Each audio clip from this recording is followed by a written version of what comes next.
Hi friends, நான் உங்கள் anime ஃப்ரீக்கு வந்துட்டேன். நாம இப்போது பிளாஸ்ட் சோலோ லெவலிங் எபிசோட் 10 பார்க்கலாம். இதுக்கு முன்னாடி உள்ள எபிசோடெல்லாம் நீங்கள் பார்க்கலனா மறக்காமல் போய் பார்த்துட்டு வந்துடுங்க. டிஸ்கிரிப்ஷனில் லிங்க் கொடுத்துருக்கேன். சரி வாங்க நம்ம இந்த எபிசோடுக்குள்ளே போகலாம். அதுக்கு முன்னாடி போன எபிசோட் கடைசியில் நம்ம ஹீரோ அந்த சீனியர்ஸ் எல்லாம் கொண்டுட்டதுக்கப்புறம் இங்கே நம்ம ஹீரோ அவனோட கேர்ள் ஃப்ரெண்டு கிட்ட பேசிட்டு இருக்கிறத பார்த்து அந்த ஈனா பொண்ணு நம்ம ஹீரோவோட அழகுல அப்படி மயங்கி லவ் பண்ண ஆரம்பிச்சிருப்பா. அதோட போன எபிசோடு முடிஞ்சிருக்கும். வாங்க நம்ம இந்த எபிசோடில் என்ன நடக்குதுன்னு பார்க்கலாம். இந்த எபிசோடு ஸ்டார்டிங்கில் நம்ம ஹீரோ சட்டியில் நிறைய இலைய போட்டு கிண்டிக்கிட்டு இருப்பான். பக்கத்தில் பார்த்தா ஈனா பொண்ணு வந்து, ஆமாம் நீ என்ன பண்ணிட்டு இருக்க அப்படின்னு கேட்டோன்னே, அதுக்கு நம்ம ஹீரோ, நான் ஸ்டாமினாவை ரிகவரி பண்ணுற போர்ஷனை செஞ்சுட்டு இருக்கேன், இதை நான் என்னோட லீக்கிட்ட இருந்து தான் கற்றுக்கிட்டேன் அப்படின்னு சொல்லிட்டு மனசுக்குள்ளே யோசிச்சுட்டு இருப்பான்.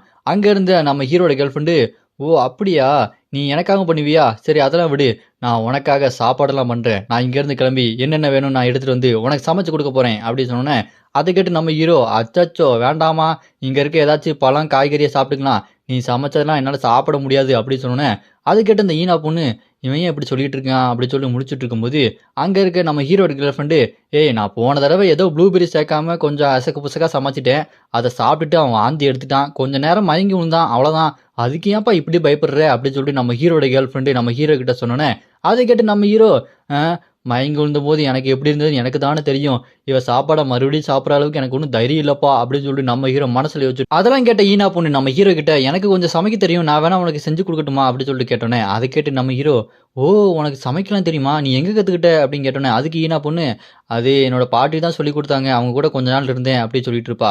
அதை கேட்டு நம்ம ஹீரோவும், அப்படியா ஏதாவது செஞ்சு கொடுத்து சொன்ன உடனே அவள் அப்படியே முடியெல்லாம் கட்டி போட்டு காய்கறியெல்லாம் வெட்டி அப்படி சட்டிக்குள்ளே போட்டு கிண்டி கிண்டி சூப்பு மாதிரி செஞ்சு குடிச்சு பார்த்துட்டு இருப்பா. அங்கே கம கம கம கம ஸ்மெல்லு வந்துட்டு இருக்கும். அதை நம்ம ஹீரோவும் ஹீரோட கேர்ள் ஃப்ரெண்டு அப்படி சாப்பிட்டதுக்கப்புறம், அடடே இவ்வளோ சூப்பராக இருக்கே அப்படின்னு சொல்லிட்டு நம்ம ஹீரோட கேர்ள் ஃப்ரெண்டு ஸ்ட்ரைட்டாக போய் ஈனாவை கட்டி பிடிச்சி, நீ இந்தளவுக்கு சூப்பராக சமைப்பேன்னு தெரியாமல் போச்சுமா அப்படின்னு சொல்லும்போது நம்ம ஹீரோ வந்து சாப்பிட்டுட்டு, ஆமாம் இது ரொம்பவே சூப்பராக இருக்குது, நான் இந்த மாதிரி ஒரு சாப்பாடு இதுக்கு முன்னாடி எங்கேயோ சாப்பிட்ருக்கேன் அப்படின்னு சொல்லிட்டு அவன் மனசில் யோசிச்சுட்டு இருக்கும்போது இங்கே அந்த ஈனா பொண்ணு நம்ம ஹீரோவை பார்த்து வைக்கப்பட்டுட்டு இருப்பா. இங்கே யார் நம்ம ஹீரோட கேர்ள் ஃப்ரெண்டாக மாற போகிறாங்கன்னே தெரியலையே. அப்படியே இந்த பக்கம் பார்த்தா அந்த ஆஃபீஸ் ரூமில் அங்கே இருக்க எல்லாருமே இப்படி அங்கே இருக்க 4 இந்த சீனியர் ஸ்டூடெண்ட்டை அங்கே இருக்கிற 3 ஜூனியர் எப்படி இந்த மாதிரி பண்ணானுங்க, எனக்கு ஒன்றுமே புரியலன்னு சொல்லிட்டு அங்கே இருக்க வந்து சொல்லிட்டு இருக்கும்போது இங்கே பார்த்தா அந்த சேர்மனுக்கோ மூஞ்சுக்கு அப்படியே ஒரு மாதிரி கோணிக்கிட்டு போயிட்டு, இதை கேட்கறதுக்கே ரொம்ப ஆசமாக இருக்குல்ல, அவங்களாம் சாதாரண மெஜிஷியன்ஸு, அவனுங்க காம்பேக்ட் ஸ்கில் இருக்கிற அந்த சீனியர்ஸே அடித்து தோக்கடிச்சிட்டாங்களா, இதெல்லாம் கேட்கறதுக்கு என்னால் நம்பவே முடியலையே, அது மட்டும் இல்லாமல் மஷ்ரூம்ஸ் இருக்க இடத்துலேயே போய் அவனுங்க தப்பிச்சு பிளான் பண்ணி அட்டாக் பண்ணியிருக்கானுங்க அப்படின்னு அங்கே நடக்கிறது எல்லாத்தையுமே லைவாக சண்டையை முதற்கொண்டு எல்லாமே பார்த்துட்டு இருக்கானுங்க. அப்போ அந்த சேர்மனுக்கோ நம்ம ஹீரோட லுக்கை பார்த்துட்டு, இவனை பார்த்தா மார்ஷியல் ஆர்ட்ஸ் யூஸ் பண்ணுற மாதிரி இருக்குது, மெஜிஷியன் யூஸ் பண்ணுற மாதிரி இருக்குது, ஆனால் இவன் யார் என்னன்னு சுத்தமாக புரியல, இவனோட அந்த ஏதாச்சும் இருக்கா அவனோட டாக்குமெண்ட் எடுத்துகிட்டு வாங்க அப்படின்னு சொல்லும்போது நம்ம ஹீரோட அந்த டாக்குமெண்ட் எடுக்கிறதுக்காக அவனுக்கு போவானுங்க. எடுத்துகிட்டு இந்த பக்கம் அந்த சேர்மன் கிட்ட, ஐயா இதில் என்ன போட்டிருக்கு தெரியுமா அப்படின்னு சொல்லிட்டு அவன் மிரண்டு போவான். அதை பார்த்துட்டு அந்த சேர்மன்கோ, டேய் என்ன போட்டிருக்கு காட்டு அப்படின்னு சொல்லும்போது, அப்போது அதில் என்ன போட்டிருக்கு நீங்களே பாருங்கள், 97% போட்டிருக்கு அப்படின்னு சொன்னோன்னே, அதை கேட்டு அந்த சேர்மனுக்கோ, என்னது 97%, எங்கே காட்டு தா அப்படி சொல்லிட்டு பார்க்கும்போது அவனோட அந்த மார்ஷியல் ஆர்ட்ஸ் ஆப்டிடியூடு 97, அது மட்டும் இல்லாமல் மெஜிஷியன் டைப்பும் 97 இருக்கும். இதெல்லாம் பார்த்துட்டு அவன், என்ன இவன் இந்த அளவுக்கு பயங்கரமாக இருக்கான், ரொம்ப நல்லதாக போச்சு ரொம்ப நல்லதாக போச்சு, அவன் ஒரு ஆள் இவ்வளோ திறமையாக இருக்கானா, அவனை கண்டிப்பாக நம்ம பக்கம் இழுத்தே ஆகணும், அப்புறம் எனக்கு ஒரு முக்கியமான வேலை இருக்குது அப்படின்னு சொல்லிட்டு அந்த சேர்மனுக்கோ ஏதோ வில்லத்தனமாக யோசிச்சுட்டு இருப்பான். அப்படி இந்த பக்கம் பார்த்தா நம்ம ஹானு ஏதோ ஒரு பார்த்துட்டு முழிச்சுட்டு இருப்பானுங்க. அங்கே நம்ம ஹானு முழிச்சிருக்கிறத பார்த்துட்டு இங்கே ஹானை லைவாக டிவியில் பார்த்துட்டு இருப்பானுங்க. அப்போ கூட இருக்க ஒருத்தன், ஏய் எல்லாத்தையும் ப்ரிப்பேர் பண்ணுறியா அப்படின்னு சொல்லிட்டு கேட்கும்போது நம்ம ஹானை வச்சு அந்த சேர்மனுக்கோ ஏதோ ஒன்று பிளான் பண்ணிட்டு இருப்பான். அப்படியே கட் பண்ணா ஹீரோவோட கேர்ள் ஃப்ரெண்டு ஈனா பொண்ணு இவங்கெல்லாம் பேசிக்கிட்டு இருப்பாங்க. நம்ம இப்போ என்ன பண்ணுறது, ரெஸ்ட் எடுக்கலாமா இல்லை போய் மற்ற சீனியர்ஸோட பவர் எல்லாத்தையுமே அப்டேட் பண்ணி அவங்களோட பேட்ச் எடுத்து பாயிண்ட் எல்லாம் எடுக்கலாமா, என்ன பண்ணலாம் சொல்லுங்கள், எனக்கு டயர்டாக இருக்குது அப்படின்னு சொல்லிட்டு கேர்ள் ஃப்ரெண்டு அவ சொல்லிக்கிட்டே இருக்கும்போது அந்த இடத்துல திடீர்னு ஏதோ ஒரு மாதிரி ஆகும். நம்ம ஹீரோ அவங்ககிட்ட, ஏய் இங்கே ஏதோ வந்துட்டுருக்கு கவனமாக இருங்க அப்படின்னு சொல்லும்போது அந்த இடத்துல ஏதோ பயங்கரமான லைட் மாதிரி வந்து அங்கே குறுக்க பயங்கரமான ஒரு அட்டாக்கை போடும். அங்கே மண்ணை பொழந்த குறுக்க பார்த்தா அவ்வளோ பெரிய கேப் ஆயிரும், அந்தளவுக்கு ஒரு பயங்கரமான அட்டாக்கு. இதை பார்த்து நம்ம ஹீரோ, இது ஒரு ரேங்க் அட்டாக் மாதிரி இருக்குது, இதை பார்க்கும்போது நார்மலாக இருக்க மாதிரி தெரியல அப்படின்னு நம்ம ஹீரோ யோசிச்சுட்டு இருக்கும்போது இங்கே ஈனா பொண்ணும் இங்கே என்ன நடக்குது அப்படின்னு சொல்லிட்டு முடிச்சுட்டு இருப்பா. நம்ம ஹீரோட கேர்ள் ஃப்ரெண்டு, ஏய் சங்கு உனக்கு ஒன்றும் பிரச்சனை இல்லையே, என்ன ஏதாச்சும் ஒரு நியூ ஸ்டூடெண்ட்டா இல்லை சீனியர் ஸ்டூடெண்ட்டா அப்படின்னு சொல்லிட்டு அவள் கேட்டுட்டு இருக்கும்போது, ஏய் எனக்கும் ஒன்றும் தெரியல ஒரே புழுதியாக இருக்குது அப்படின்னு சொல்லும்போது அங்கே ஹான் வந்து கையில் சீல்டு அவனோட ஸ்வாடை வச்சு நின்றுருப்பான்.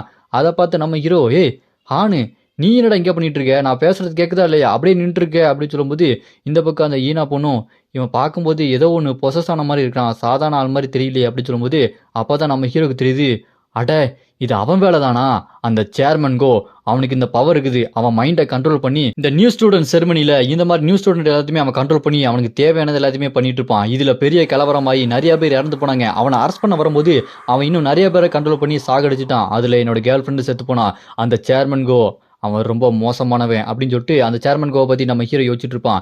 இப்போ நம்ம ஹானும் சேர்மன் கோவோட கண்ட்ரோலில் தான் இருக்கிறான்.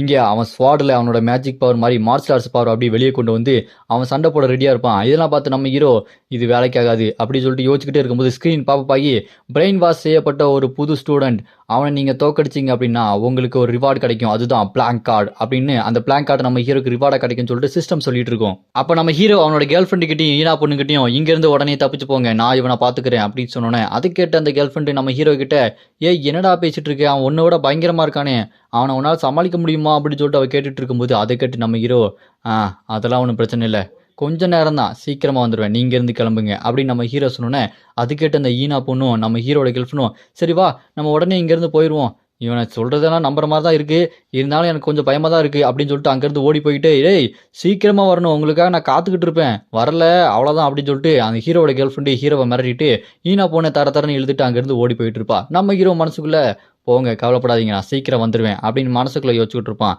அப்படியே கட் பண்ணால் இந்த ஹானோட ஃப்ளாஷ்பேக்கு ஹான் அந்த பக்கம் இருக்கிற ஒரு ஸ்டூடெண்ட்டை அப்படி போட்டு தள்ளிட்டு அதுவும் சீனியர் ஸ்டூடெண்ட்டு அவன் கதையை முடிச்சதுக்கப்புறம் அந்த ஹானுக்கு பாயிண்ட் கிடைக்கும். இப்போ ஹான் 6 லட்சம் பாயிண்ட்ல இருப்பான். இதெல்லாம் பார்த்துட்டு ஹானு பரவாயில்லையே சீனியர் ஸ்டூடெண்ட் எல்லாம் மக்கு பயல்களாக இருக்கானுங்க, இவங்களை அட்டாக் பண்ணுறதுக்கு ஈஸியாக இருக்குது, இன்னும் 2 நாள் தான் இங்கே இருக்கணும், எனக்கு ரொம்ப டயர்டாக இருக்குது, நான் ரெஸ்ட் எடுக்கலாமா அப்படின்னு சொல்லிட்டு அவன் உட்காந்துக்கிட்டு யோசிச்சுக்கிட்டே இருப்பான். இப்போ என்ன பண்ணுறது, அடுத்து யாராச்சும் போய் அட்டாக் பண்ணுறதா இல்லை 2 நாளைக்கு அப்படியே இங்கே இருக்கிறதா.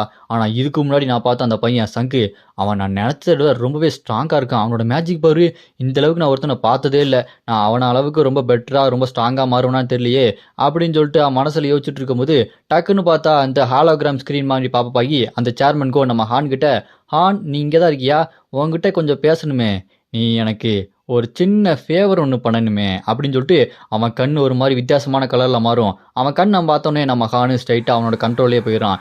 இப்போ ஹானு அந்த சேர்மன் கோவோட கண்ட்ரோலில் இருக்கிறான்.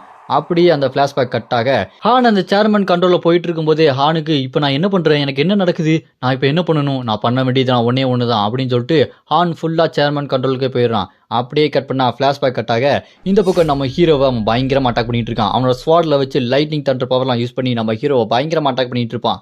நம்ம ஹீரோ அந்த அட்டாக் எல்லாத்தையுமே டாஜ் பண்ணிகிட்டே இருக்கும்போது இந்த பக்கம் அவனை பார்ப்பான். அவன் martial arts skill polar extreme ஏ ரேங்க் ஸ்கில் அப்படின்னு சொல்லிட்டு யூஸ் பண்ணிட்டு இருப்பான். அதை பார்த்து நம்ம ஹீரோ அப்படியே அவன் ஸ்ட்ரைட்டாக ஓடி வந்துட்டு இருப்பான். செம்ம ஸ்பீடாக ஹானு ஓடி வந்து நம்ம ஹீரோவை ஒரு ஸ்லைஸ் போடுவான். நம்ம ஹீரோ அப்படியே டாஜ் பண்ணி தப்பிச்சுட்டு இருப்பாரு. அவன் விடாமல் நம்ம ஹீரோவை அவன் ஸ்வாடை வச்சு அட்டாக் பண்ணிக்கிட்டே இருப்பான். இதெல்லாம் பார்த்து நம்ம ஹீரோ இவன் எப்படி இந்த அளவுக்கு ரொம்ப பவர்ஃபுல்லாக இருக்கான், இவனை கடைசியாக பார்க்கும்போது பயந்தாங்குழியாக தானே இருந்தான், அதுவும் இந்த அளவுக்கு பவர்லாம் யூஸ் பண்ணலையேன்னு சொல்லிட்டு நம்ம ஹீரோ மனசில் யோசிச்சுட்டே இருக்கும்போது அவன் நம்ம ஹீரோவை அட்டாக் பண்ணிட்டு சீல்டை வச்சு அப்படி தூக்கி அடிக்க பார்ப்பான்.